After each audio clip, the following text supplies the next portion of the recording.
Welcome to our Fandom Family Chats. We are here with Amanda and Jeanette. Hello. And Eve. Hi. And we are doing our, as you probably already know since you clicked on the video, we are talking about Cruel Summer, episode 6 tonight. I love this episode. I think we got a lot of good new information. And we got some things answered at least. So who would like to, I have my notes as usual in order of show appearance because I can't take them any other way. I'm not fancy like Jeanette is. So who'd like to talk first about that? Okay, I'm the only one with notes, so I'll go. I have 3 pages. Thank you. Oh yeah, you do have notes. Do you want to start? No. I think we can start from the very beginning, from the basket that Angela sends. Yes. And that Was was the very beginning? Yes.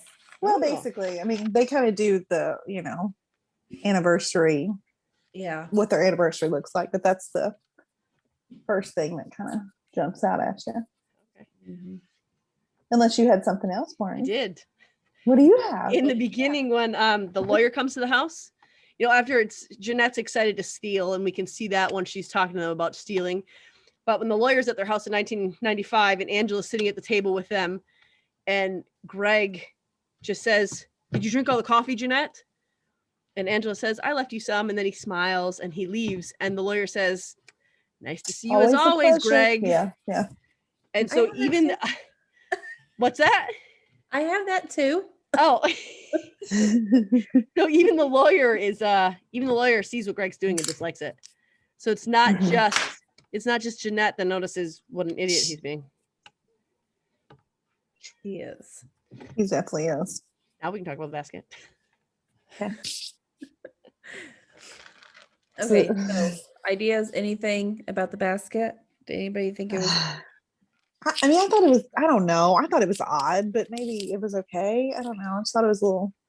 I thought it was a little outlandish for this. It was a little bit of an outlandish gift to send your realtor for helping you find a home. And I think the fact that it was their anniversary just made it all the more awkward. Yeah. That certainly made it more awkward. Yeah. Especially since Cindy obviously thought it was for her. And then she looks at the note and she said, "Oh, who's Angela?" Yeah. I mean, I have my baskets to my realtor have not been that extravagant because I've always been broke after buying a house. But I mean, I have sent my realtor gifts after helping us find a house. So I didn't think it was that. I thought maybe the size of the gift basket was a little weird.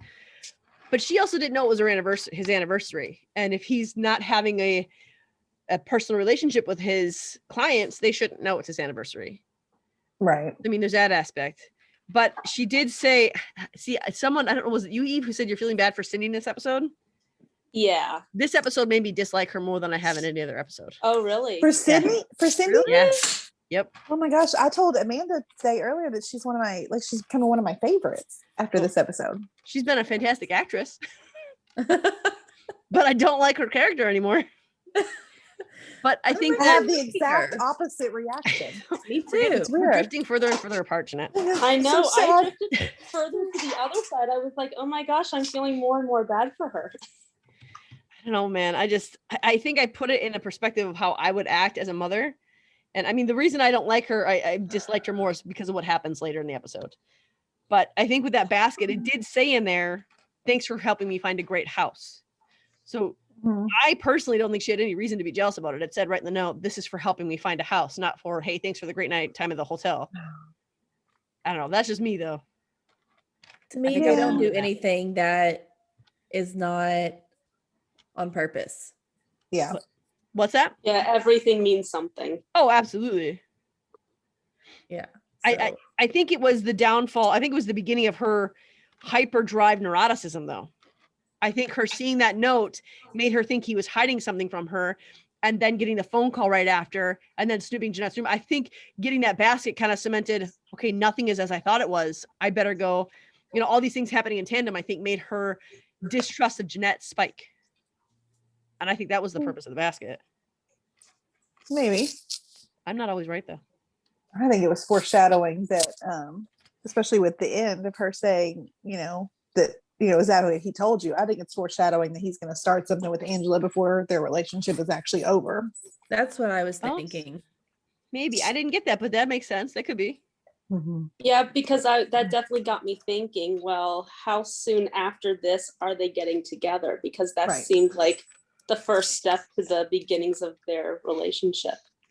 Yeah. Absolutely. Yeah. Well, because in 94, she decides to go stay with her sister. And in 95, I think we discussed this because I'm currently editing some of the videos. Or I just edited them.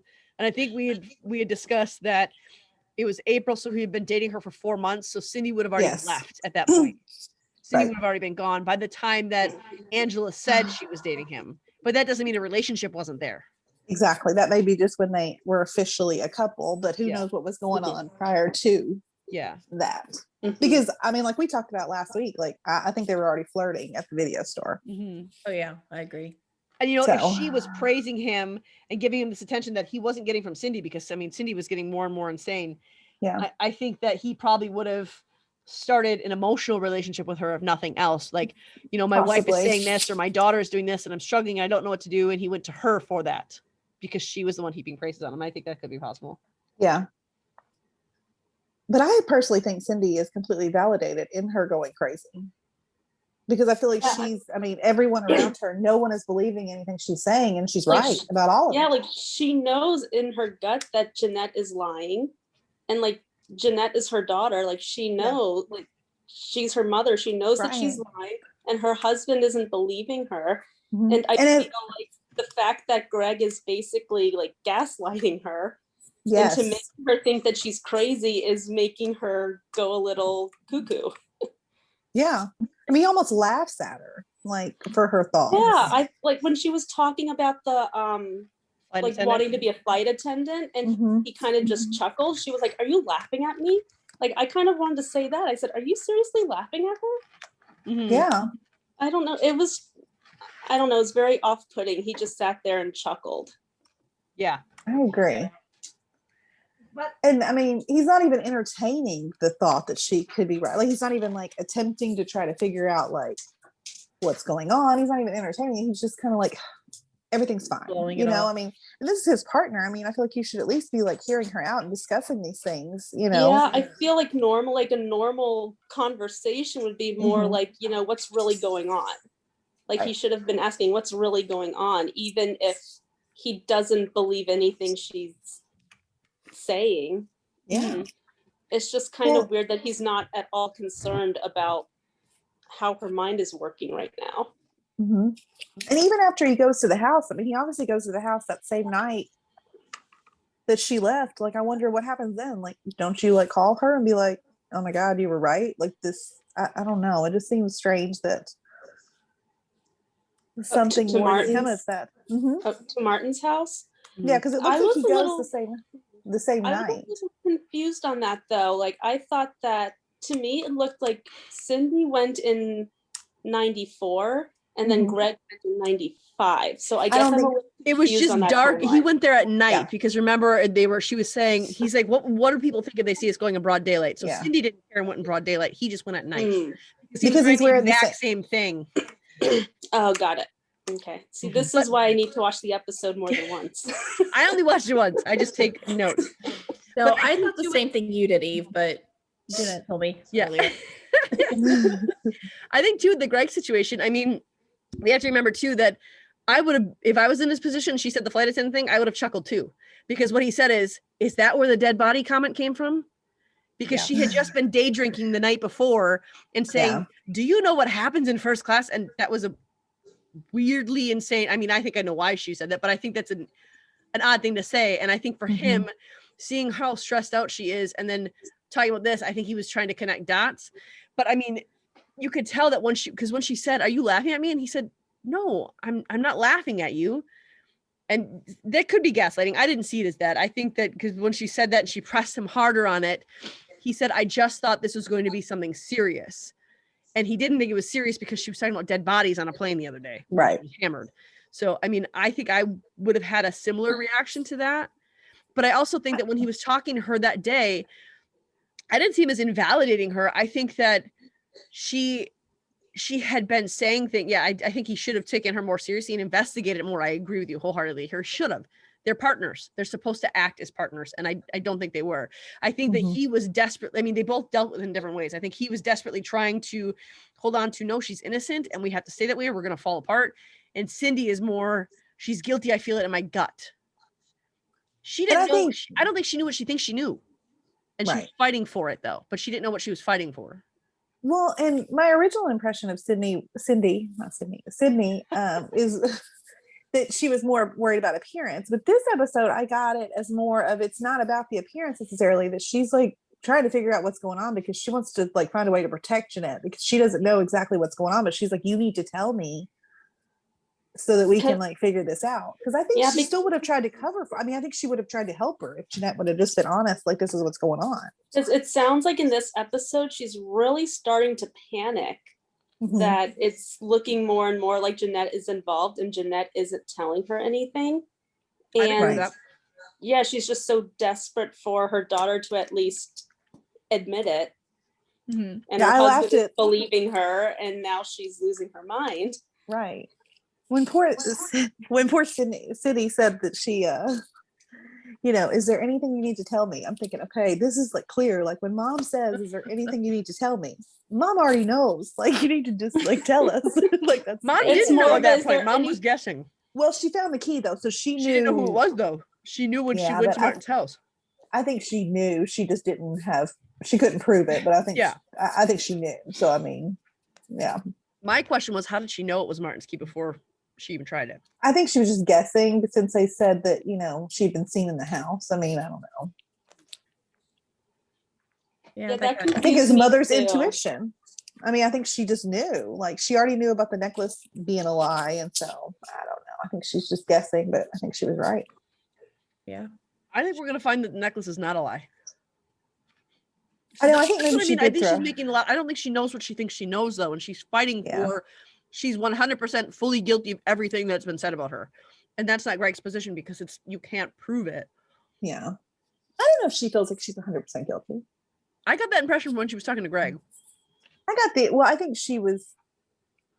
impression she's just saying like she's been hiding stuff, and so she's trying to figure out like I don't know. She did say, she's not completely or I don't remember the exact wording, but she said she's not completely involved in this whole Kate thing. She said, I don't know how much. Somehow. She said, I don't know how much, but she's involved somehow.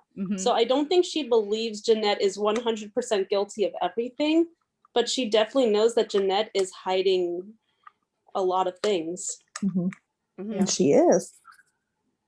And I think too that the other thing that frustrated me is when she was asking Jeanette about it, the way she worded it at first was, do you have anything to tell Mama?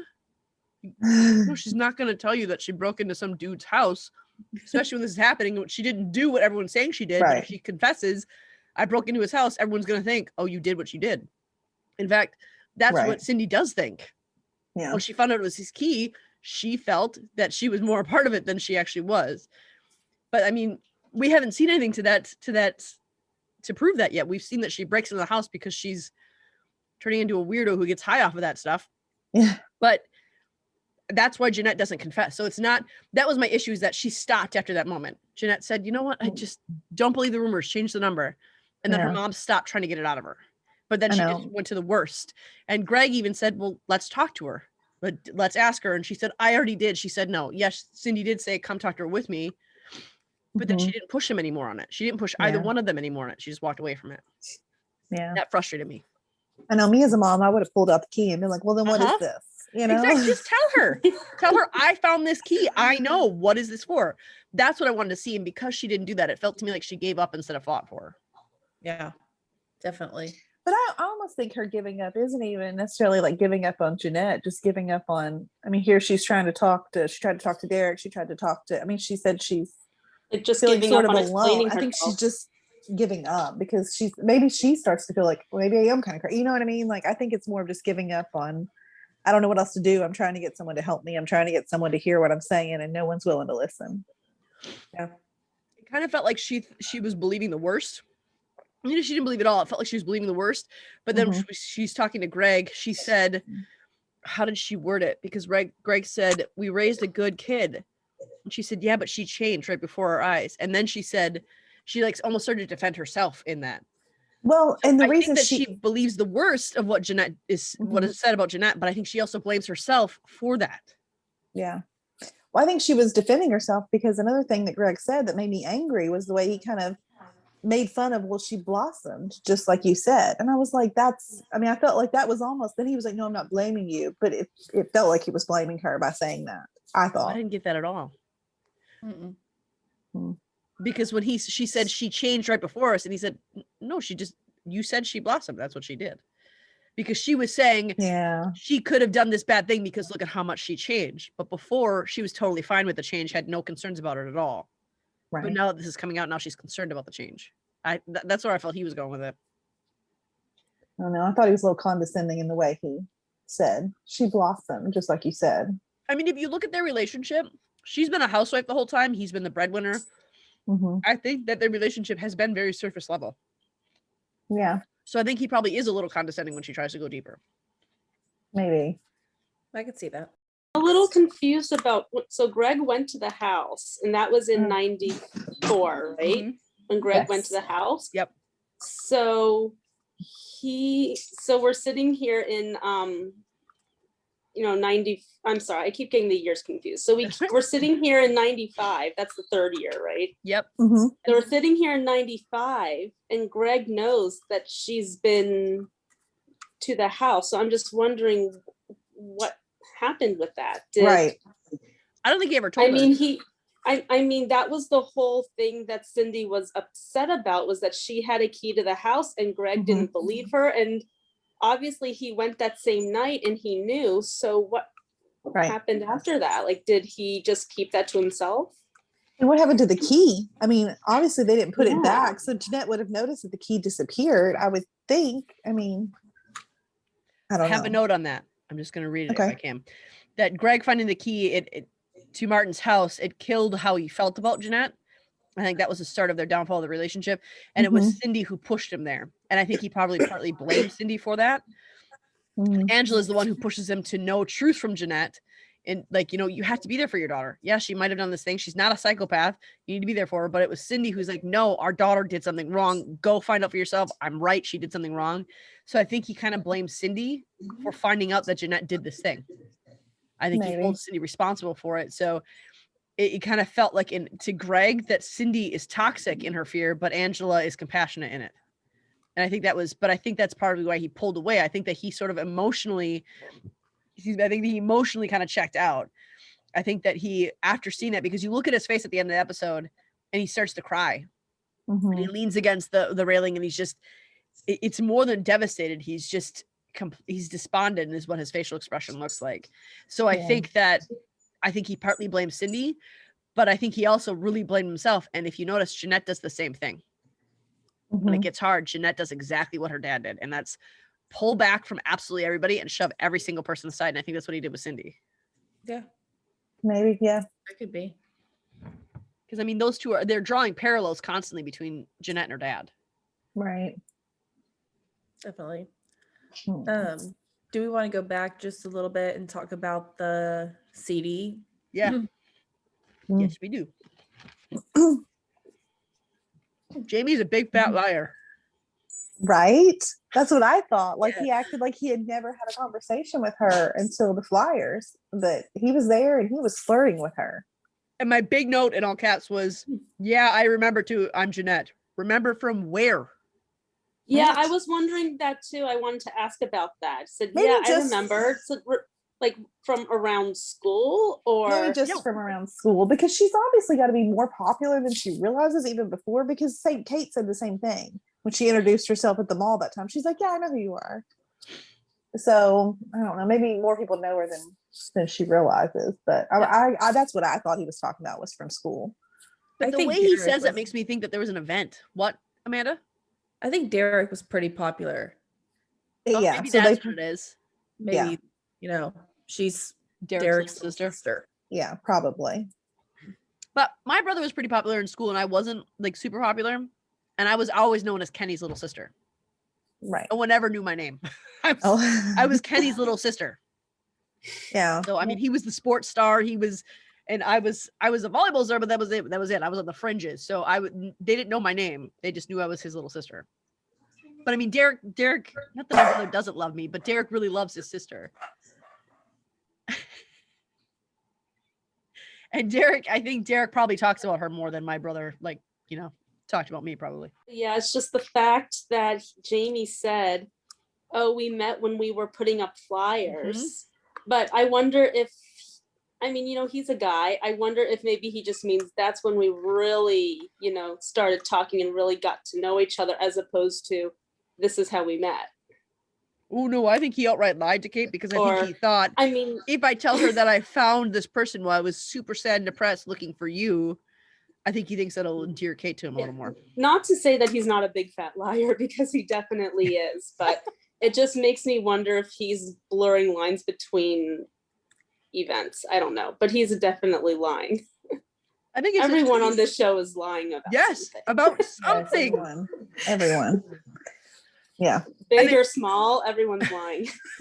And I think the way that that Jamie says that to her, like, yeah, I remember. It's like he's been watching her. Oh yeah, I think he was. I mean, I got definitely a flirty vibe from their conversation. Yeah, and not just on her end, from him too. Yeah, I think it was when he started scooting closer to her when he was like, "Oh, really? What have you been doing? This is getting a little creepy." Right? Definitely. Yeah. Should we talk about Tanya? Tanya. That's really hard for me to say her name that way. Yeah. I hate saying it that way. Is it Tanya, or do they say Tanya? How do they pronounce it? They pronounce it weird. Tanya. Is that normal in Texas, Amanda? It'll be Tanya. Really? Sorry, that feels really awkward to say. It's totally normal. Tanya. Yeah. Us Midwesterners say Tanya, but we also say bad. It would say Tanya. That would be Tanya. I also have a cousin Tanya.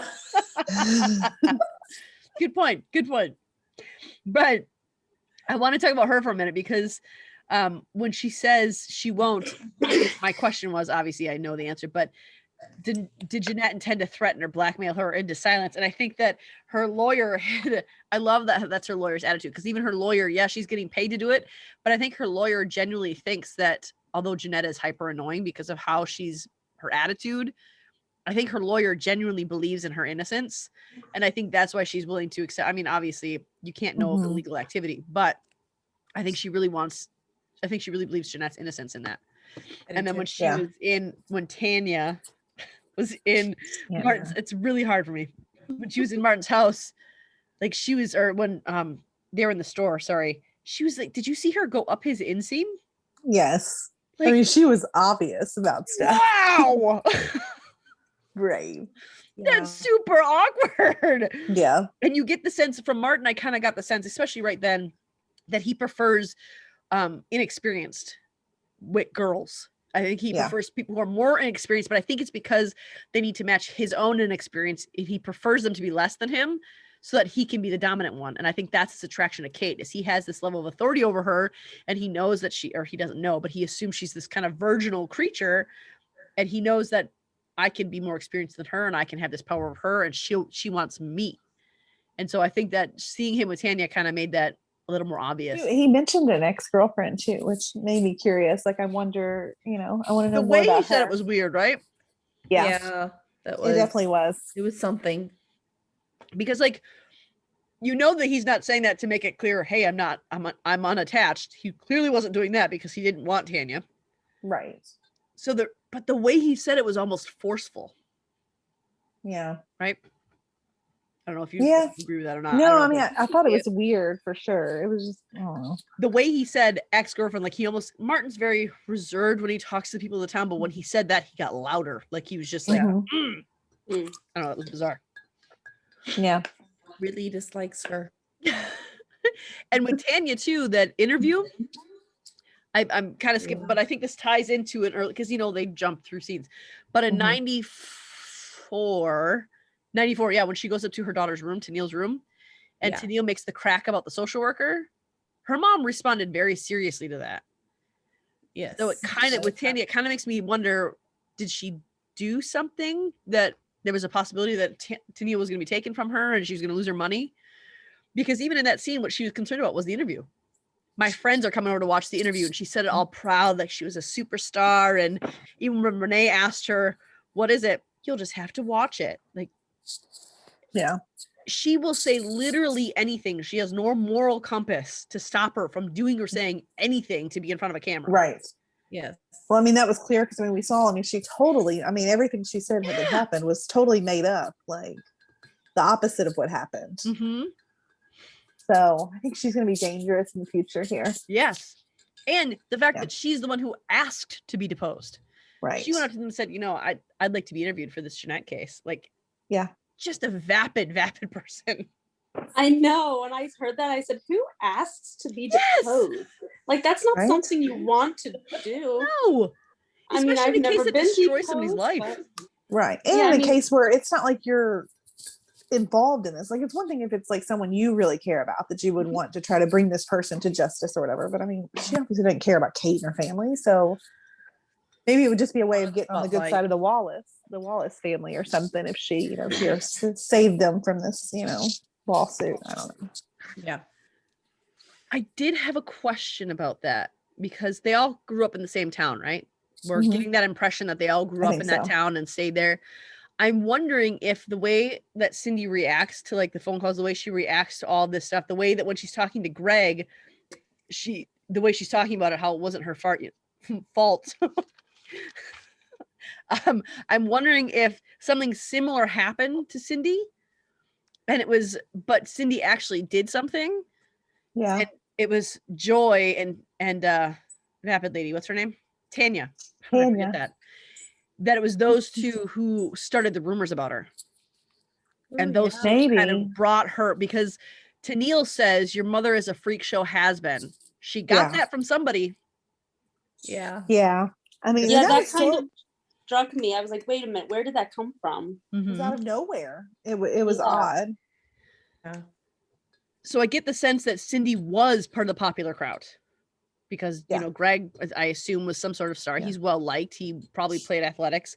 Right. But I think that she was ousted by Joy and Tanya. I wonder if all three of them did something together that was illegal or wrong, and then they ousted her. Because clearly Tanya has no moral qualm. She's having some guy pay child support who's not even the father of her kid, and she knows it. Joy, is there a redeeming quality about her? No. Not a one. No, not one. No. So, and there is about Cindy. Like, Cindy does. She annoyed me this episode because I think she made stupid choices. But I think Cindy has more of a moral compass. I think she genuinely loves her family and genuinely loves her kids. Yeah. And so she had to have retained that. So I'm wondering if the three of them used to be friends, like Jeanette was with Renee and Tennille, and they had ousted her in the same way. And I think that's why Tennille reacted so harshly to when she said she's lying. Because, that was an instantaneous, how dare you? And Tennille doesn't like her mother. Obviously, she doesn't like her mom. No. Right. The only reason she defended her is because she's witnessing firsthand, and probably through her mother, and how she brags about leaving Sydney is what I think, how destructive saying someone's lying can be in that town.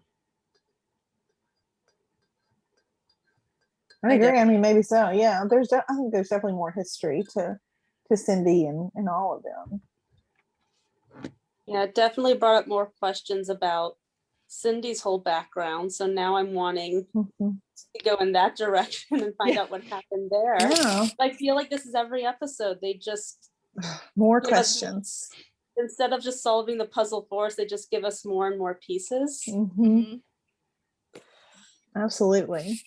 Yeah, because every episode it feels like we're introduced to a new character. Yeah. Doesn't it? Is that accurate? Yeah, either that or they get they have us get to know a current character like even more. It's like I feel we learn more about Tanya and Tennille. I feel like we learned a little bit more about like those people. So now I'm like, wait a minute, what's going on there? Because I feel like that has a big effect on how Cindy is responding to everything. Yeah. I'd agree with that. And I think too that in line with that, I think Cindy starts snooping in Jeanette's room because she's upset by the phone calls. But because that's when she gets up. She gets these phone calls, and then it's when she's like, when they said, what do they call them? The toxic Tanner or Turners? Hold on, What do they call them? Toxic Turners? Twisted Turners. Twisted Turners. It was that line that tripped Cindy up to go snoop in the room. And I wonder, was she going to prove Jeanette innocent or prove her guilty? What are your thoughts on that? I don't know, because I mean, when she first looked in the jewelry box and then she didn't find anything, I mean, she looked relieved. Yeah. And then she felt something underneath. And she Why was would like, she be relieved if the necklace wasn't in there? So what was she what did she think she was going to find in there? I don't know. I think that was my question. Wanting her to be innocent, but she's Yes. doubting her, definitely. But the necklace not being in there, doesn't that make her guilty? But she was relieved that she didn't find anything in there. I would think she would be relieved if the necklace wasn't there. So I'm confused. Yeah, like I would think that she would hope that the necklace was in there, which would prove that she's innocent. Yeah, but then again, Jeanette did say that she threw it away. Yeah. Oh, I forgot that. And I actually think she did now. I think if she found it in there, she'd be like, well, she was lying about that. She didn't throw it away. Yeah. Yeah. I think she threw it away. Mallory saw her do it because she was being a snoop, took it, planted it. I think that's as revenge. It's not to make Mallory to do something like that. I mean, we know that now. And Mallory she's a spiteful person. When someone wrongs her, like she doesn't give up until she feels you've been punished. At least that's my interpretation of her. I could be wrong. I agree. But I do think the reason I think she threw it away now is we saw her going through all of her clothes, and even that same tie-dye shirt that she had on with it that one day. You know, because Vince is like, I like this one. She's like, no, that's not who I am anymore. So maybe she really did throw it away even prior to that, because it looked like she was starting to clean out some of her, you know, old stuff. So good point. That could be when. And with the Cindy and the necklace thing, like, so she thought the necklace not being in her drawer anymore, aside from the fact that it was mass produced, the one who gave it to her now hates her and she no longer has that life with her old friends. And that she found a single key is a reason to believe that all she said was a lie. I think that was what really bugged me, is the jewelry box not finding the necklace in there and then finding the key.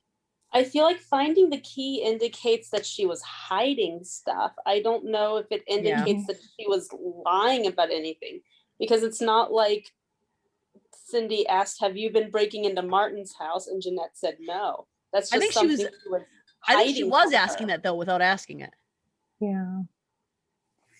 Well, that's a big lie to be, or a big thing to be hiding. I mean, but I can understand why Jeanette would have to hide that. I do too. But I mean, I have to admit, if like I found that one of my girls and they've been accused of this, I feel like I'm gonna have a hard time believing them now.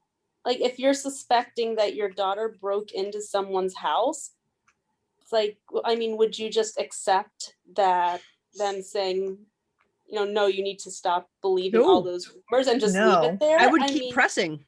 Yeah, that's what I was thinking. I was like, don't you want to keep pressing? Like, you'd think that she'd be like, look, I feel like you've been breaking into Martin's house. I need you to give me a yes or no answer. Have you been doing this? Like, I don't think she pressed hard enough. And hey, look, I have a key. I agree. Like, I found your key. Maybe she just felt like after seeing what that key went to, that maybe that's why she went to her sister. She's like, I just need to step away from this for just a little bit, because I mean, I don't know. I mean, like, I'm gonna go crazy here. Like maybe it was just a reset, and I just don't know what happens in the meantime to make her not want to come back. And I think that's really my biggest issue with her in this episode, is that I don't think Sydney's a bad person. I'm calling her Sydney now too. I don't think I don't know what's going on. Cindy is a bad person. I don't think she's a terrible mother, but I think she is so weak, and that bugs me. But, like, she's just giving up way too easily. Like, I don't know. I can see my mother taking a key that one of us was hiding in our rooms, marching up to us, putting in our face and saying, what is this? Tell me what this is. And she's not doing that. She's just automatically jumping to, oh my gosh, she's guilty. I need to find out what this goes to. Exactly. But I also think that a lot of that goes back to Greg, because I mean, here she came to him to try to get him on her side. And we saw, okay, like when he picked up Jeanette for stealing, he just made the unilateral decision that we're not going to tell your mother about this. So it sounds like he's sort of in charge of all of the parenting as it is. So maybe by him not being willing to like be on her side and back her up on this, that she was just like, well, what can I do? Like I've done everything I can here, and he's not backing me up. I think that had a lot to do with it. Yeah. I was glad that she did finally say, you don't listen to me. And I like that she said that. I think it needed to be said. I think also they've been together for how many years? They say on their anniversaries? Because it was their anniversary episode. Did they ever say the amount of years? He's at least 18. So I mean, I would say it's got to be like 20. I mean, by this point. There's a pattern of behavior that's been established over 20 years. And you get the sense of watching their relationships and their anniversaries. And even from how she was, I mean, the pictures that she picked up for her daughter, it was her husband and her daughter. Yes. It was. So I think Cindy, while she loved being a mom, I think there was a part of her that is still missing a life that she never got to have. And so I think that in order to stop thinking about the life she misses, she keeps everything kind of surface level. So she doesn't go deeper into, I'm sad that I never got to travel. I'm sad I never got to do this. I mean, if you go down that rabbit hole, it's easy to start blaming your kids. And I think that she was trying not to do that by keeping everything surface level, which means she couldn't really be a disciplinarian. So I think that Greg was operating in the pattern of behavior that had been established over 20 years. Yeah. Doesn't make it okay, but I think that's why. Well, and we're still in the 90s too. So, I mean, it's still sort of, I feel like it's more common now, or more common back then, that the men would have been in charge of a lot of these things, where it's a little bit different now. So that's true. Do we want to talk about when Derek picks up Jeanette from the video store? Oh, and her asking him to stay and not go to college. So sad. That made It me broke so my sad. heart. Me too. Yeah, And you can tell that he almost wants to stay there and be there for him, but he just knows that he can't. I mean, they're obviously really close, and I don't know. It kind of hit me. I was like, oh, they are really, really close. So it makes me wonder if that's when things start to fall apart, when Derek leaves. Maybe. For Jeanette, you mean, or for the whole family? I don't know, for the whole family, because, a kid going off to college, I mean, that's a big event. And if there are already problems in the marriage, problems in the family, I mean, that could probably just, be the straw that breaks the camel's back. Could be. I don't know. Obviously, we haven't seen the whole picture, so we don't know for sure, but yeah. But it does seem to me like Derek finds his role to be protecting Jeanette, obviously, not just from other people, from his mom. I got that in this episode. And even with, I think even sometimes we see that he's trying to protect his dad from his mom too. I think that he kind of views her as neurotic. I think he kind of views her as, come on, you're overreacting, you're overdoing things. And that could come right from his dad, from how his dad reacts to her, very possibly. But it felt like he kind of viewed his role as not as close to his mom as the other two. Certainly not as close to either of the parents as he is to Jeanette. Yeah. But even the scene where she's talking to him about it, and before she even really says anything, he just says, Mom, stop. And I love Derek so much, and he is so spot on with what he says to her. And I think that he has found, I think the part of the reason that he is so close with Jeanette is I think he sort of had to parent his parents a little bit. Certainly, I think he's had to parent Cindy. Oh, I could see that, definitely. Cindy and Greg are very young parents too, I think. So that's not very uncommon.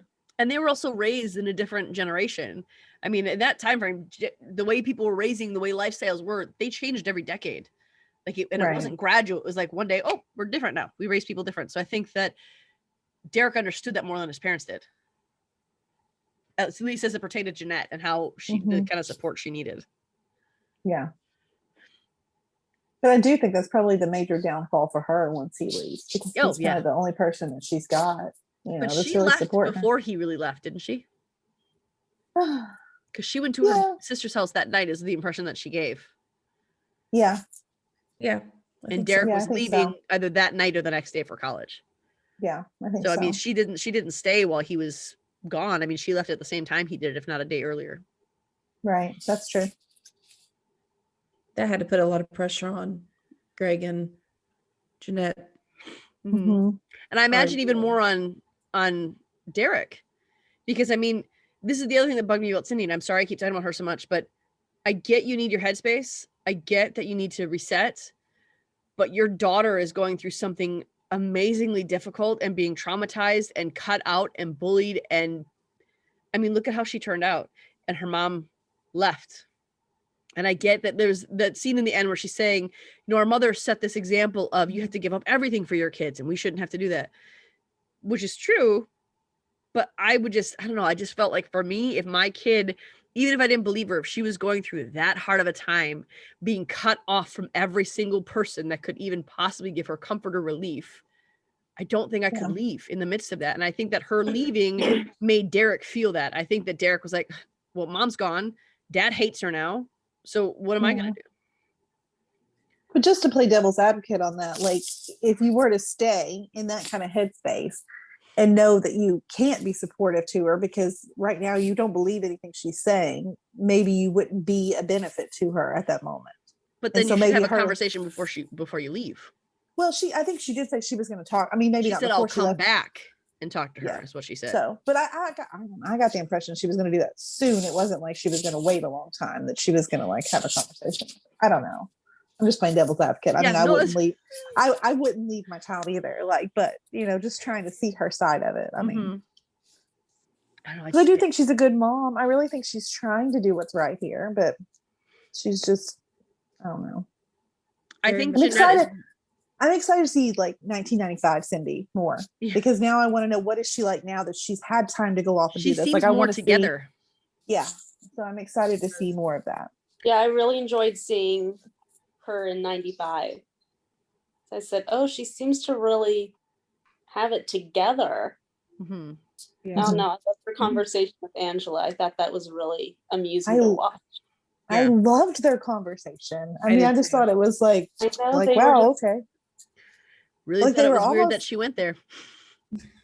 Well, I did too, but maybe she wanted to, I mean, I don't know. Maybe she wanted to meet her. I don't think it would have been weird except for the way she said, well, it used to be. But of course, you know that, don't you, Angela? Like, why? Yeah, I mean, she's being a little petty and passive aggressive. Exactly. I mean, that's how I would handle it. I would do it. I mean, if it wasn't Cruel Summer, I'd say maybe that was just for dramatic effect and it doesn't mean anything. But I mean, we all know that everything means something. So that's the hardest part about this show. So it makes you look at every little thing. It's like, that has to mean something. That has to mean something. Well, I think it's going to come back. I mean, I think it's all about when Greg and Angela started their relationship. I think this is where we're going with this. That I don't know. So do you think that she's just trying to play nice with Angela to get information, or is that really how she is? I think she genuinely likes Angela after their conversation, but I think she also sees her as a resource for Jeanette because she knows Jeanette's not talking to her. And I think she's genuinely glad that because she said Greg still talks to me. So I guarantee you Greg is telling her Angela is doing this with Jeanette. Angela's helping her. And I think that's probably part of the reason she went there is because Greg told her Angela's getting through to Jeanette. Yeah. So I think she genuinely likes Angela, if not for just because Angela is getting through to her daughter who she knows is screwed up right now. And I think Cindy really wants to make sure her daughter's doing okay and that Angela is the one helping with that. I think that endears Angela to Cindy. Yeah. Yeah, and I mean, Cindy came out and just asked Angela how Jeanette was doing. Mm-hmm. So she knows that Jeanette's opening up to her. Yeah. It's a weird thing, though, that she said Greg still talks to me all the time. Like, I don't know, I didn't expect that. Like it was a bit of a dig. Yeah. And I get why Greg talks to her, but it was a surprising anecdote to hear. Because of how Greg's personality is now, but it also felt like a weird thing to say to his current, I don't know, lover, girlfriend. Yeah. Yeah. Speaking of Greg too, I was glad he kind of made a turnaround there at the end and they played cards and all that, but was it weird for anybody else? Like, it was like very, brought that on. It seemed very 90s sitcom happy ending to me. Right. I mean, it just seemed, I know she talked to him, but it's not like, I feel like it's not like he knew that Jeanette was obviously feeling sad. Like prior to that, like she even told him like, are you still on my side? I mean, that would have been the moment that she would have thought that the breakthrough would have happened. It was really just like flipping a switch. It was strange for me. Yeah. I thought it was too quick of a turnaround. Yeah, I agree. Yeah. And maybe it's nothing, but it just seemed strange. I don't know. There were two things that I kind of picked up. And one is that when she asked him, are you on my side? He said, well, are you even on your own side? So Yeah. I think he's sort of fed up with her attitude, especially since I think that since we see he goes to the house in 94, I think he's Right. fully aware that you're hiding a really big piece of information from me. And so are you even on your own side right now? Like, what do you expect me to do? But I think what Angela might have said is basically, what you're doing is destroying her more and more and more. And if you have any hope for Jeanette, if you love her at all, if you have any hope, you need to make it better. I don't think Greg wanted to. I think that's why it felt so awkward, because I don't think he was ready to be nice to her, which is really, really sad that he wasn't. And I think that that's a mistake. But I think that Angela had to have phrased it in a way that if there is any hope for Jeanette, you have to do this. Yeah. And I think that's why he was just like randomly, hey, let's play nerds. And you could tell Jeanette was suspicious of it. Absolutely too. Yeah. Yeah, definitely. Just talking about Greg, this kind of brings me back to like, I don't know, I just had this thought, like his attitude, the way he's been towards Jeanette. We saw like, she was like, are you missing your mom? And she's like, no, I miss my dad. So that almost makes me think that like, here Cindy leaving may have seemed like the worst thing ever, but I almost feel like Greg staying in that kind of attitude that he's had towards her has done more damage than even Cindy leaving. Because that's what she was mom is.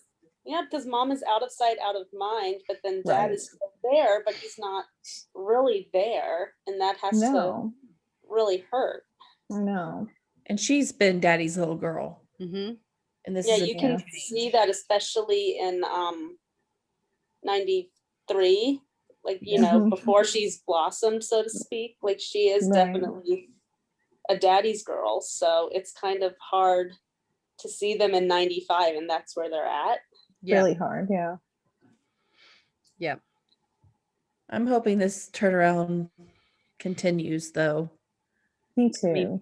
Maybe they'll talk over cards or nerds, whatever they want to decide to play, but I think it will, but I don't think it will because of Greg. I think it will because of Vince. You think so?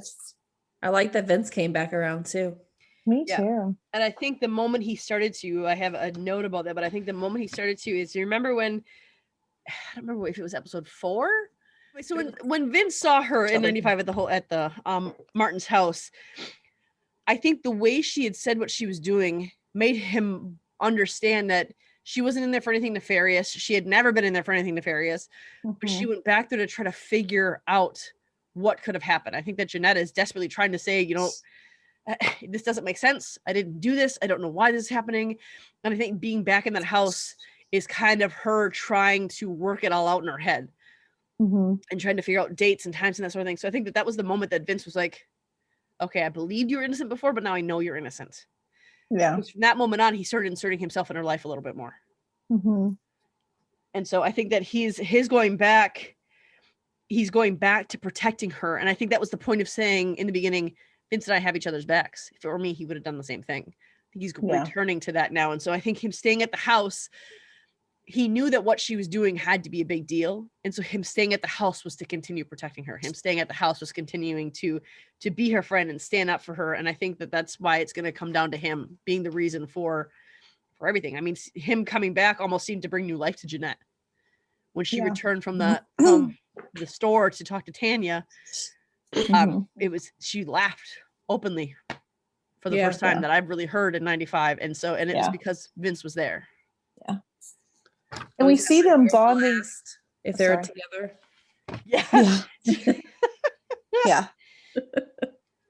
Well, and I like that we saw them come back together in 94 too, because, obviously she'd had a falling out with him and Mallory both, and her and Mallory don't speak, but it was real easy for her to sort of come back to being friends with him at the video store. And I mean, they kind of go back to being, best friends, without any effort again, and I really like that. I really liked seeing that, because like you said, it looked just really effortless. Just the way they just fell right back into talking like they had been friends the whole time. Yeah. And the fact that she went right into being excited for him. Yes. With Ben. Yeah. Also in that scene, I love Jeanette's shoes. Like I didn't notice so I didn't notice cute. I need to go watch again. I need to watch again so I can see the shoes. It was actually a note I felt I had to write down, was that I liked her shoes. I'm glad Where did they come? Now I want to know what they look like. Let's go look. You'll You like it. described them, right? I know. What were they? Tweed-ish, fancy-ish, Hmm. unisex. I don't know. Okay. I'll go We look. just have to go back and watch. Which I was probably going to anyway. So The other note that I had about Tanya was that her interview, it was filled with horribly sad and abusive news, at least from the way she spun it. Right. But she was so excited to promote it, and she was so excited for it to be public knowledge. Yeah. That Mhm. I was almost raped. I was almost groomed. He was so aggressive. Like, why would you want everybody to know that? But she was so excited to have all of her friends hear and know this. It Yeah. was bizarre. And then Yeah, on top of that, the moment that Tanya remembers from when she was forcing herself on Martin was that Jeanette was hiding in the house. But she obviously knows that Jeanette heard all of that stuff. So how was she going to spin that in a deposition that she has to be deposed for? How was she going to spin it? Well, I think Jeanette would have to admit that she had been, well, not exactly breaking, but that she had been going into Martin's house. So then Mhm. that would make her look guilty too. So I don't know. I guess she probably thought, well, I have something on her too. So she Mhm. can't out me without outing herself. Yeah. I think it's a mutual. That's true. Yep. But yeah, that didn't occur to me either. So yeah, it is weird. Why would she be so excited to admit on television that she was taken advantage of sexually? I mean, obviously we know it didn't happen, and that's why she's so excited for this interview to come out. To But the if point it she had a actually party happened- for it. Yeah. But yeah, It's I mean, just nobody really knows that she was lying. So I don't know. If someone in my life was so excited to have this interview, I'd say, why are you so excited about this interview? Like, aren't you nervous? Yeah, exactly. Maybe they all just know her well enough that it's just normal behavior from her. You know, I mean, Mhm. she doesn't seem like, I mean, obviously she loves the attention. So, Oh my She gosh. rehearsed her lines effortlessly. Yes. right. They did sound rehearsed, didn't they? They did. Yeah. She rehearsed that. She had it down. She knew what she was going to say. So disturbing and weird. They're after somebody. These girls, Tanya and Joy. Boy, yeah, absolutely. And I Mhm. really think Cindy is. I think they really are going after Cindy somehow. Yeah, I think that either Cindy outed them. I think is they were all three friends in high school, and either Cindy outed them for something they did wrong, or they pushed it all on Cindy, and Cindy got ousted. But something happened between the three of them, I think, Yeah. I would agree. because they were that all became really clear in this episode that something went down between Yeah. all of them, and Cindy got the worst of it because obviously she was ousted. Mhm. Mhm. Yeah, and popularity was everything to Cindy. So not Mhm. everything, but I think it was pretty high on her list. And that scene I think where so. that Wallace has come out of the yoga studio and she's almost like clawing to try to get Joy's attention to invite them on a date. I think that's her trying to get back in them the way Jeanette was trying to get back in with Tennille and Renee. Mhm. Definitely. Yeah. The other thing too that I want to touch on is when Jeanette is going through her clothes and she says that thing about Mallory. That do you ever notice that? Yeah. I don't want to talk badly, but do you ever notice that this is what she does? I think Yeah. Jeanette understood something about Mallory that is pretty significant and true that nobody else wanted to acknowledge. Mhm. I wrote that down too. That was that stood out to me definitely. And Vince's response to it, I mean, I get his response. You're right. We shouldn't talk bad about her. But one, I don't think it was really talking bad about her. I think it was acknowledging, hey, do you see this as a problem? And I don't know, because Mallory is like that. Mallory, even when she was thought about not going out with Gideon last week, Mhm. Mallory's like, you cannot back out, and like got mad. Like, Yeah. and with the pot, Mallory got mad. And so Yeah. and it was whenever they wanted to back out or whenever they didn't want to do what Mallory did, Mallory would get incredibly angry. Yes. Well, if you notice too, Mallory, she didn't really steal her item. She tied it around Jeanette's waist. So technically she didn't steal anything either. I mean, she sort of had set it up so that Jeanette would like, She didn't walk out with anything? I thought she had the yellow flannel around her. maybe around her she top. had something, but she made Jeanette steal something too, like without her, because she didn't Oh, want yeah. to. And she's like, whatever, it's a free shirt. So, I mean, she still, I mean, like, She's kind of manipulative. made her do something out of her, you know, not of Yeah. her own will. And the fact that she I mean, she had to have had that security tag remover for Right, I a was like, while. She said she got it Not from that her cousin easy. who got fired, which could be true. But why would you ask your cousin for that unless this is something you do on a regular basis? Right. So I think there's more to Mallory. I think she's hiding a lot of what she does by making her friends do what she does. Yeah. Even with the pot smoking with Kate, she was the one who pushed Kate to smoke at first. Yeah. Well, I mean, Jeanette made the comment that like everything that Mallory adds to the list is something illegal. Mm-hmm. You know, so Mallory's trouble.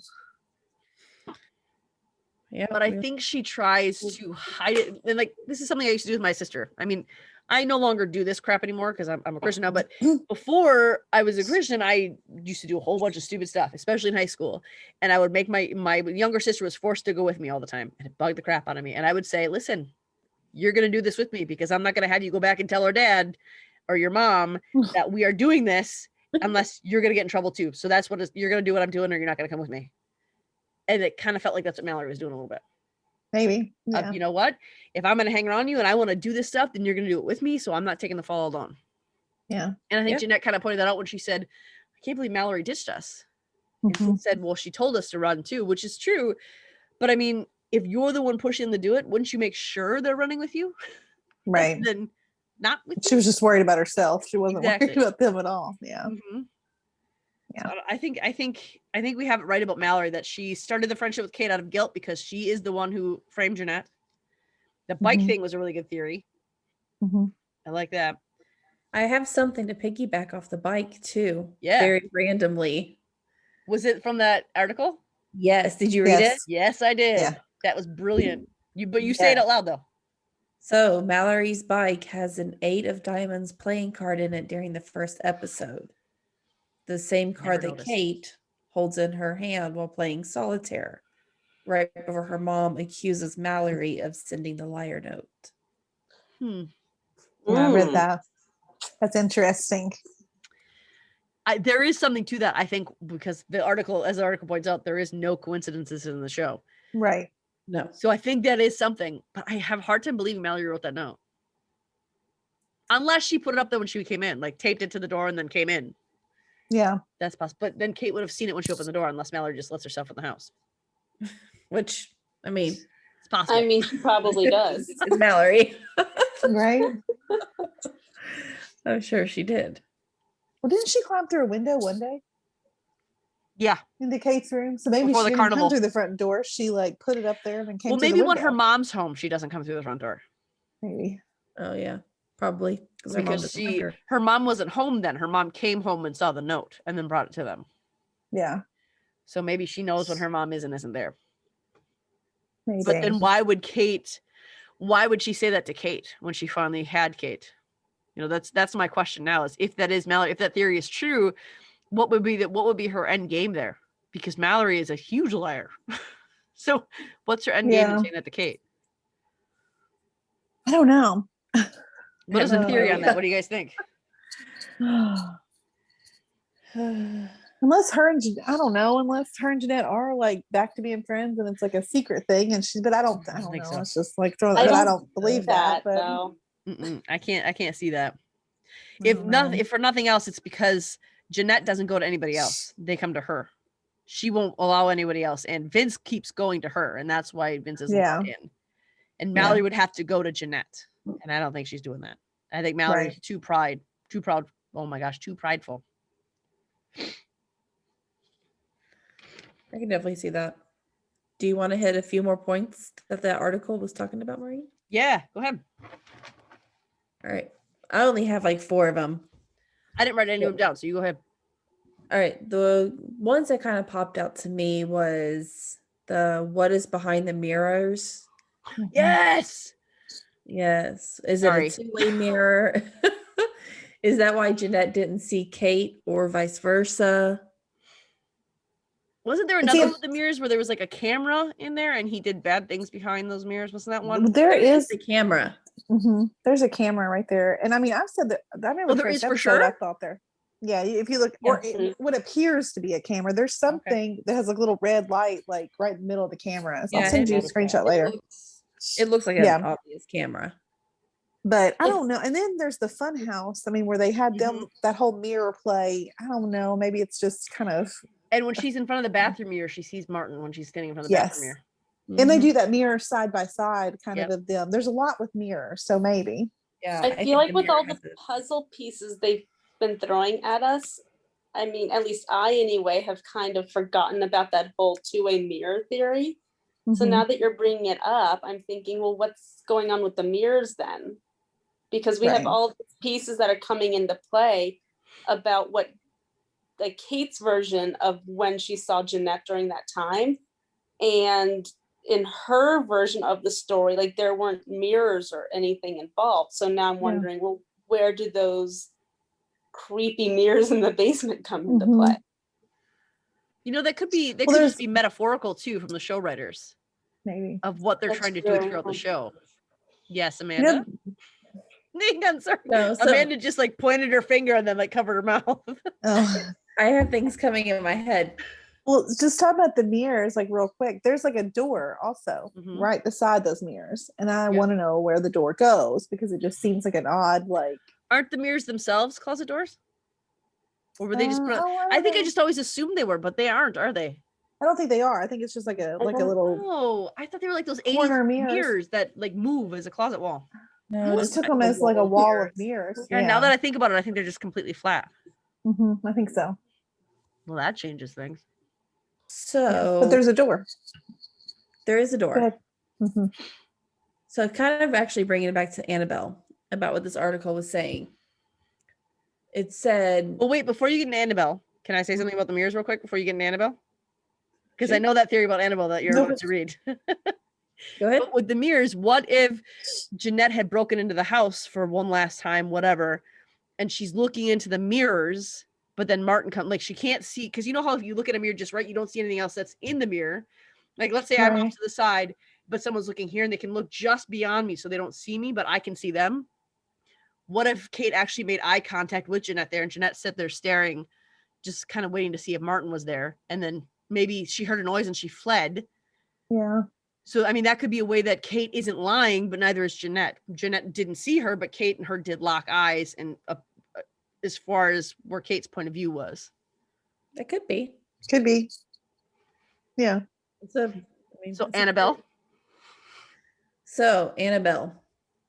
Somebody had said, could she have been another victim of Martin's? And the thought had gone through my head before, but I've always said, well, they would have known if he had another victim, I would assume, like in the house. But we did hear that gunshot way before. And she said she only met Annabelle that day. And that was the same day, wasn't it? Yeah. Yes. So could he have maybe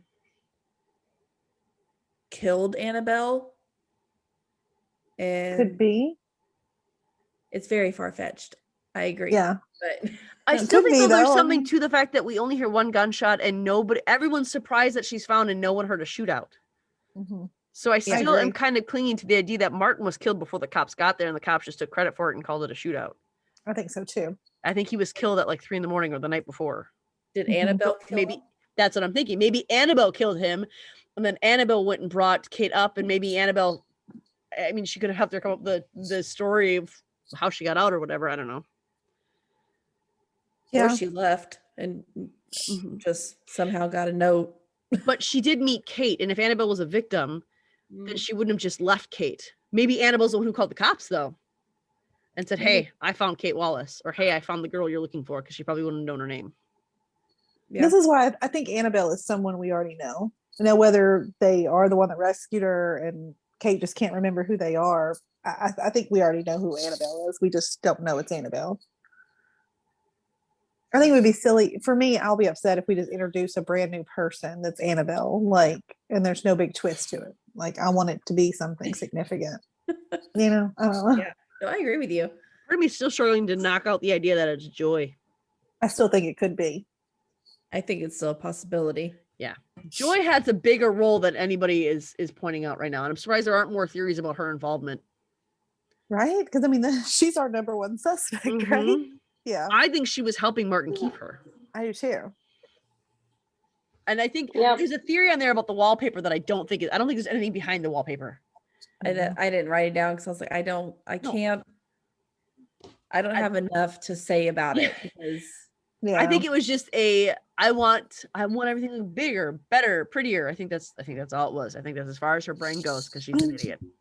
I think it was or her just Eve, trying what were to you gonna say? distract herself. Yeah. Eve, what were you gonna say? Oh, I don't remember. Oh, sorry. Was it about the wallpaper? I saw you start to talk and then I was like, oh shoot, I should stop. No, I was just going to say that, we have all these theories about how Joy is involved. And now, we haven't seen her in quite a while. So now just wondering, like, where is this coming into play? And remember, Kate also mentioned before, it's like I don't know, something went down right before she disappeared. Like, do you remember what you said to me the last time we saw each other? And like I can't remember what Joy said, but like I didn't mean it or something like that. And she's like, well, it's all I've thought about the past. It's all I've thought about since. Yeah. Have you all seen the preview for the next episode? I think we're gonna find that out. I haven't I guess because I watched it live, like it showed it right afterwards. The next episode is Kate's birthday.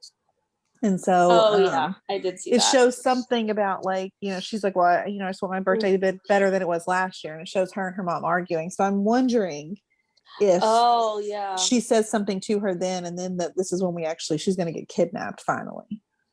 Yeah, because we still don't have a firm timeline of how long she'd been kidnapped. And I'm using air quotes because I think we're all pretty certain that she wasn't kidnapped. I mean, she definitely held against her will, but I don't think she started kidnapped. I think she ended up being kidnapped. I think so too. I think she ran to him for comfort because he groomed her and built up that relationship. And I think she thought he's an adult I can trust, and I think he's young and hot, and I think that she was not wanting to take it as far as he wanted to take it, and then she was kidnapped. But I also think Joy found out and had something to do with keeping her there. Yeah. Well, they did say at the mall in that first episode, it's like it's been almost a year since Kate disappeared, and we're coming up on like it's August now. Yeah, we just did August 15th. I mean, we're starting to stray a little bit. It started in July, right? Or was it June? June. So we're up to like 10 months, right? June 23rd. Yeah, so we're straying a little bit further. Something like that. Yeah, so we're straying a little further and further away from, it's almost been a year, so it has to be happening pretty soon. Yeah, I think it's going to be soon. I think they're going to end episode 7 with she's about to get kidnapped. Yeah, because we've only got 4 more episodes. Yeah, 4. So. Yeah. And then I think in episode 8 they're going to go back to a different family, and I don't know. I don't think they're going to show us how she got kidnapped until the end. I think because how they skip days. Yeah. Because I think that's a pretty big detail, and I think if you let that one out, then. Right. I don't know. But they don't usually backtrack days though. No, I think it's going to have to, it always moves forward. Sorry. Cindy says that. Cindy says, I seem to not have an ability to go backwards. I can only go forward. She says that in the bar. Huh. That's foreshadowing of something. I don't know what, but she says that, and they focus on it, and then there's silence for a minute in the bar when she's talking to Angela. Yeah. She can't go backwards. Is that what you said? Didn't Jeanette say something similar to that at the carnival?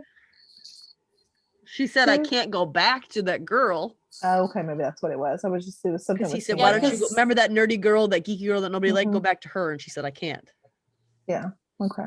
I am happy to say that Cindy wasn't in rehab. That makes me happy. Well, I mean, she still could have been, but I don't think she was as much of a drunk as we thought she was. I think I was worried about that one day. Yeah, that's what I was thinking. I was like, I'm starting to think more that she wasn't in rehab, that she just walked away. So I don't know. Maybe we did read too much into the day how Derek phrased, you need to take mom's calls. For me, I thought it was because she started to drink. It was just because she started to drink more. So I just assumed that was. But I think she actually was a flight attendant. Yeah. So, I mean, who had flight attendant as their guest? No one. Who should have after the dead body on an airplane comment. But I mean, I didn't get it. Still think the That's dead body fine. comment's going to come back, and I think she's going to explain that as Jeanette's the dead body. I still did love Drunk Maybe. Cindy though. I mean, Me Drunk too. Cindy? yeah. I mean, it was nothing like, drunk, like High Kepner, but I don't know who Kepner is. Okay, that's who she plays on Grace. But that's why Oh, I wanted to sorry, back yeah. to her because she said Okay. that on Twitter, and I was like, no, Stone Kepner is better than any of them. Like, because it's funny. There's a whole episode, like it's hilarious. So, Is there another theory, Amanda, that you wanted to talk about? The only other one that I had written down was that, to sum it up, Martin does not like Jeanette. We kind of clear. Yeah. I mean, we established that at the fair. Yeah. 'Cause Yeah. He really went to town on her yeah, about how she treated, I don't even remember his name, that her Gideon. date. Gideon. Yeah. Yeah. Gideon, yeah. Poor guy. I think we know. actually discussed almost what that theory is, didn't we? we kind of touched on it. We did that. He give Kate the necklace and told her Jeanette Mhm. comes to the house. I don't think that happened though. I think Mallory, here's what I think. I think every single person is tied to Kate's disappearance. But it's the level Maybe. of how they're tied to it is what we don't know. I think Jeanette is the most innocent because she's not really, I actually think the Turner family is the most innocent in that town. Definitely. And Vince. Maybe those 5 were Mhm. innocent, but I think everyone else who seems nefarious, I think they had something to play in it. And I think White Stetson guy I know, where's that guy? he's got to come back because he gave me some real sketchy vibes. Yeah. I think the last What? note that I have on this, it's the last one, and we've been talking for under an hour and a half, so go Mhm. us. But it's that it refers to Cindy. They both refer to Cindy because this was a Cindy heavy episode, and I think that's good because I think all of us had a lot of questions about Cindy for the entire 6 episodes that we got. We had, or 5, we had questions. So like I get her pain at not being heard, but I think that her demanding that he view Jeanette as she does, which I think that's what I took her to do. I don't think it was just listen to me. I think it was see it the way I see it and believe what I believe just because I'm telling you. So I think that her demanding that, I think that's what began to kill Jeanette as everyone knew her. And I think that Jeanette probably feels responsible for her mom leaving, partly because her dad says that to her in 95. Yeah. But I think even before that, she understands. And I think that she understands that then because she said, is this because of the phone calls, Mom? And Jeanette says when they're fighting, this is all my fault. So I think that her pushing Greg to believe how she does about Jeanette was the start of the death of Jeanette as we all knew her and bringing it back there. And again, I just think it's heartbreaking that she didn't fight for Jeanette, but she just gave up. And then the other note that bugged me was she said, and this is probably not the whole scene because that's how they work things. They don't give us all the information at once. They give us in dribbles and drabs. But Cindy saying, I'm going to go to my sister's house and I want to be a flight attendant, whether or not she did that, I don't know how she views that as not leaving him, unless it was that when she came back, if she comes back, Greg was already emotionally checked out from everybody because we clearly see he's completely checked out from Jeanette. Yeah. And I even wager he's checked out from Derek. So maybe she came back and he had nothing to give because he was so gone. I mean, that's possible, but that he just emotionally checked out of every relationship. And so she felt she had to leave because he had already left her in all intents and purposes. But I mean, he wouldn't be wrong saying that Cindy left him because I mean, initially we see in 94 that she does leave. So see, it's just very odd timing. Like I get that she wasn't in the right headspace, but I don't know. It feels like, I mean, I feel less for Cindy now that we've had this conversation. But go to a therapist. But yeah, I just feel like she was more worried about people believing her than actually trying to help Jeanette. And it shows that it's like, well, you're not going to believe me, I'm just going to leave. So it's not about Jeanette, it's about people believing her. That's kind of what I felt. And I really felt that I like Sydney. I think that Cindy. Cindy. I'm starting to think that I've been getting her name wrong all this time. I'm so sorry. We've been having this contest in our other group, and it's Sydney. That's what it is. Parker. Yeah. And we do it every day. And we just had an appreciation post for Sydney Parker, so we can't separate the two. But I do like her. I just think that whether it's because of her past, and honestly, Cindy has probably needed therapy for quite some time, especially if she has felt like she has been this unheard and she's felt this unnoticed, uncared for. She's needed therapy for a long time. So I get that. But this episode just made me realize how weak she is. And I didn't feel like she was there. And obviously everyone deals with things differently. Greg certainly dealt with it his way, which also was not correct. Right. His was to check out while staying there, and hers was to physically and literally check out. But both of them abandoned their kid. Yeah, I agree. So sad. So that's what makes it even more sad. Yes, exactly. And that's what everyone was like. Go ahead. You go ahead, Eva. Sorry, it just makes me even more sad that Derek left. I'm like, he's probably the only, stable family member she has to depend on, and he just I mean, he didn't leave. He went to college, but But I think he keeps coming back though. And I think he makes regular trips home to come back. Yeah.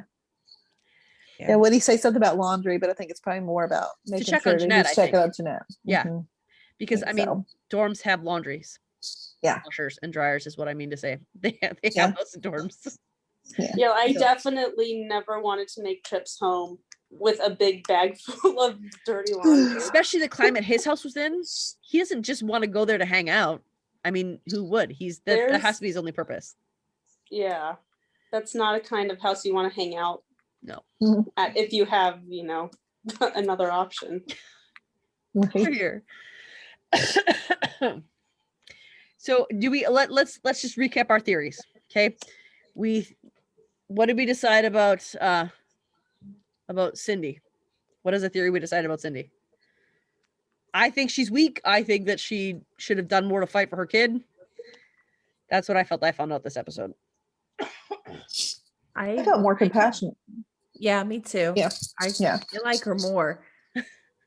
Now, jury's still out on how she handled. I want to know more about what she said to Angela as far as like, that's what he told you. Like, I want to hear her side of the story of what happened. And then I'll make my decision. There's definitely more with Cindy's story that happened after she decided to go to her sister's. Yeah. But I don't know. Maureen kind of talked me into not liking her now. So you're welcome. Because I was all on Team Cindy, and then the more I heard Maureen talk, I thought, well, because I mean, you make some good points. I mean, she just up and left after no one would believe her. And we don't really know that yet. But she didn't fight. She said, "Do you have anything to tell Mama? This is the time to tell me so I can help you out of this." And Jeanette walked away and she said, "Okay, all done." But have we actually seen her leave? No, but she says, "I'm going to leave, and when I come back, I will talk to her." But maybe she didn't. And that's the thing. I'm probably going to change my mind next week. I know. Yeah, like I said, there's more that happens with Cindy after this episode. So, and I think her conversation with Jeanette might even alter my feelings about her. Right. Well, I saw that there's like a cast member that's, I guess, supposed to be Cindy's sister. So maybe we are going to see more of like what happens. I think we're definitely going to see more of what's going on. And maybe, I mean, this lady, I mean, maybe she doesn't live very far. So her going to stay there doesn't necessarily mean she's checking out on Jeanette necessarily. I mean, like she may be just not staying with Greg. I wonder if that's the aunt that Derek is talking about. He says, "Call Aunt Susan. She's good at this stuff. Nobody hears it." I think so. It just took me, 7 hours to connect that dot. Yeah, I think that's what's happening. All right, so that's a real on Cindy with Jeanette. I don't think it was super Jeanette heavy episode, but I think that she's more perceptive than everyone gives her credit for. She called out her mom, realized why her mom was checking out. She is the only one who agrees with or knows what Mallory's really like and is able to admit it. And I think that Vince is going to be the one to save Mallory. Not save her, but bring her, or not Mallory. Vince is going to be the one to make Jeanette sort of return to the life of the living. I agree. Yeah. That will be exciting to see. I think so. I think Vince will be able to pull her out. Mm-hmm. And now Greg.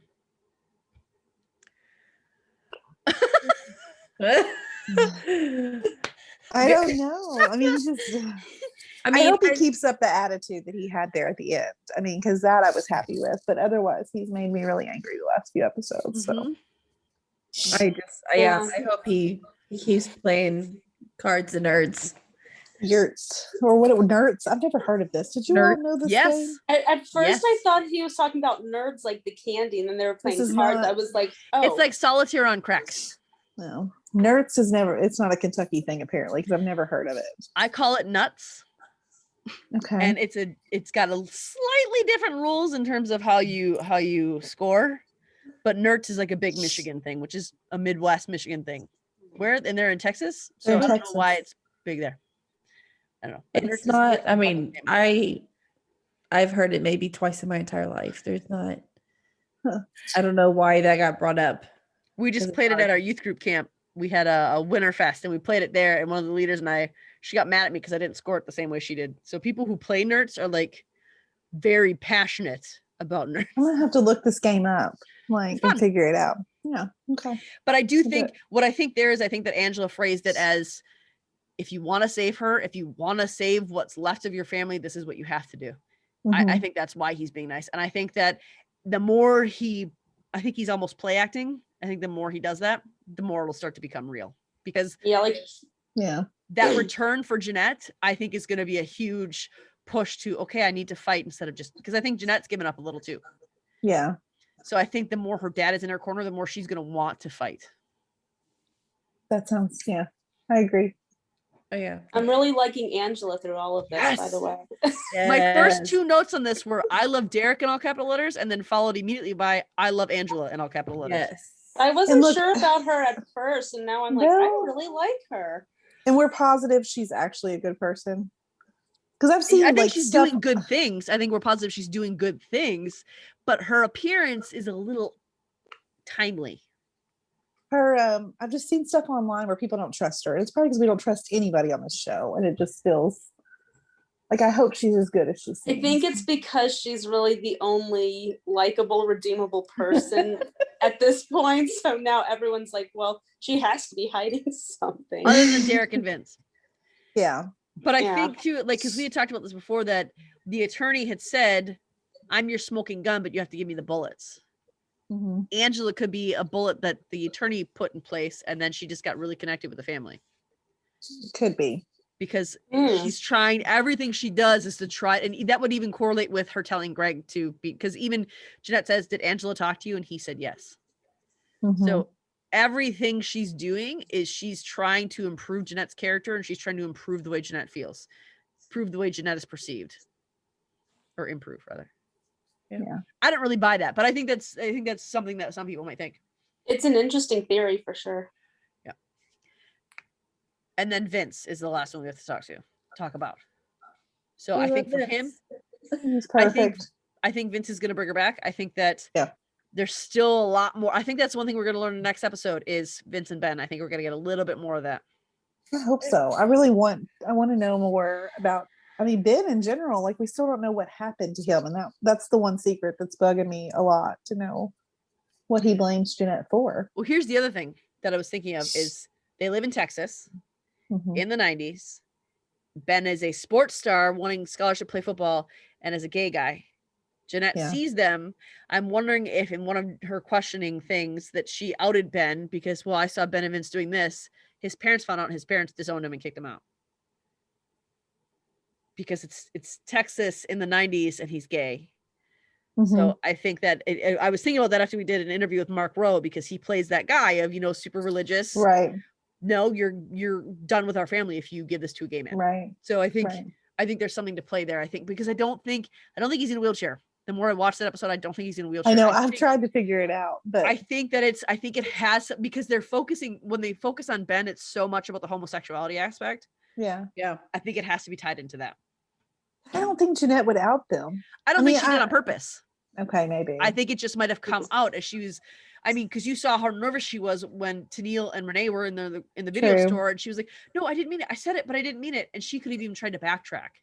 But I think it could have been when Kate's lawyers were deposing her, and she could have just said whatever out of fear, just like started talking. because at first I think she was more timid. I think at first she was more, I want to stay popular. I want to keep fitting in. And I think she was just trying to do that at first. And she even says to Vince, I pulled away from you because I didn't want to destroy any more lives. Yeah. So maybe. Yeah, I can see that. I think she accidentally outed him and regretted it instantly, I think. But and I think his parents probably gave an ultimatum of, you either stop seeing this boy or you get out. And that's why Ben said it hurts too much when you call here. Maybe. Because he's not allowed to be with him.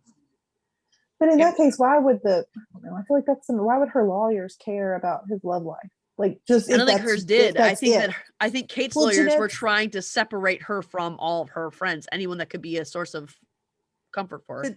But Jeanette's lawyers asked him, like, do you blame Jeanette for what happened? So, like, I would wonder why would they even bring that up if it's just something as simple as that? Well, that was in 95 though. Yeah, so I think something major has happened to him. Yeah. For them to even ask that question. I mean, whether it's he loses a scholarship or something major that happens, I think. Otherwise, I mean, I don't think they really care.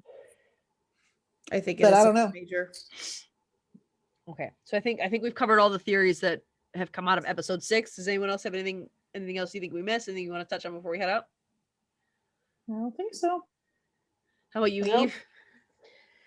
No, I think that was pretty much it. There's just so much to uncover in every episode. Yes.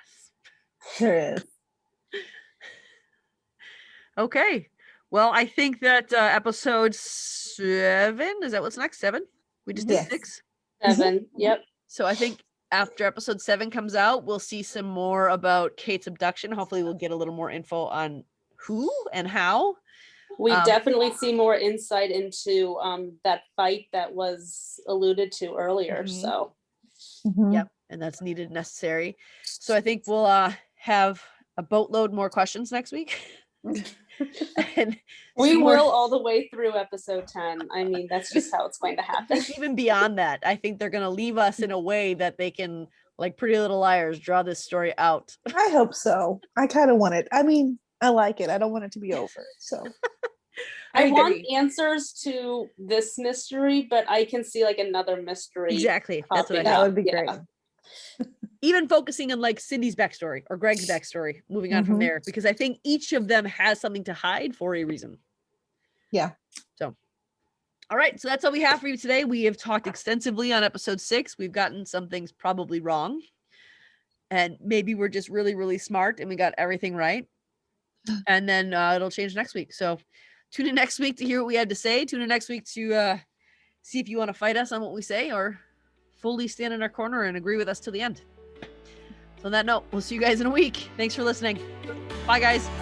Bye.